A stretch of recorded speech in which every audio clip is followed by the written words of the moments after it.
meciéndose en la luz, el leviatán y la yegua cuyas olas son cachorros y potrancas. Imagina, nunca ser ininteligible. The greatest thrill was to be the one to tell. No puppy or dog will ever be capable of this, and surely no parrot. No one can ask another a rhetorical question.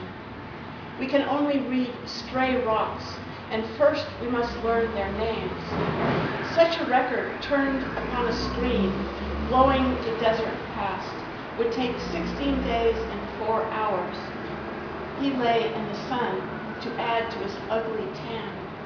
In the little jars, food for a Gerber baby.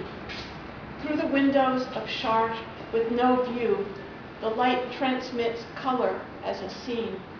What then is a window? Between plow and prow, a pause, a rose, something on paper of true organic spirals we have no lack. In the morning it is mauve, close to puce. The symbolism of the rose depends on its purity of color. Now that she is old and famed for her intellect instead of her beauty, she continues to wear the fashions of that earlier era. She asked what were some of the other names we had thought of giving her when she was born, and what we would have named her if she had been born a boy. We wanted a topic of our own for the occasions when the men talked of sports. The red rose, in its redness, leaks no yellow. In other words, it develops the argument, we are on a trip, as if that were the form of conveyance. Then I wanted to visit Giverny and the gardens of Monet. I can still make the sound of galloping on my thighs, to the degree that seeing and hearing are activities rather than receptivities. The obvious analogy is with music. The concert of Gregorian chants was held in the medieval wing of the museum, where the music shook the walls. The sales clerks crowded the door, working on commission.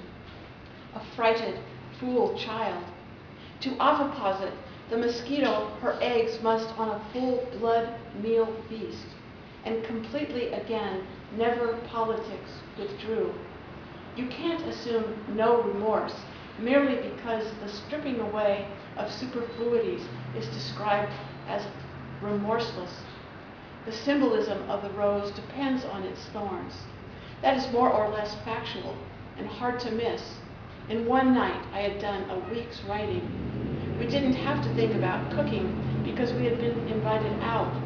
So I rebelled against worlds of my own construction and withdrew into the empirical world surrounding me. The dog was lying in the sunlight, not the sun.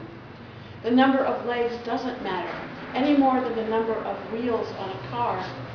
Those particles in the air are bugs in the spectrum, the entomology of things on the page. Thinking back to my childhood, I remember others more clearly than myself, but when I think of more recent times, I begin to dominate my memories. I find myself there with nothing to do, punctual, even ahead of time.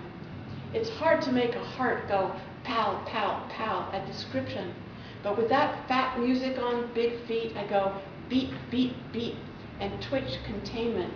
In dry weather, I've dry eyes. The wind blows, in which a bird begins to fly. The horizon, completely free where sky meets the sea. Rocking in the light, Leviathan and mare, whose waves are pups and fillies. Imagine, never to be unintelligible.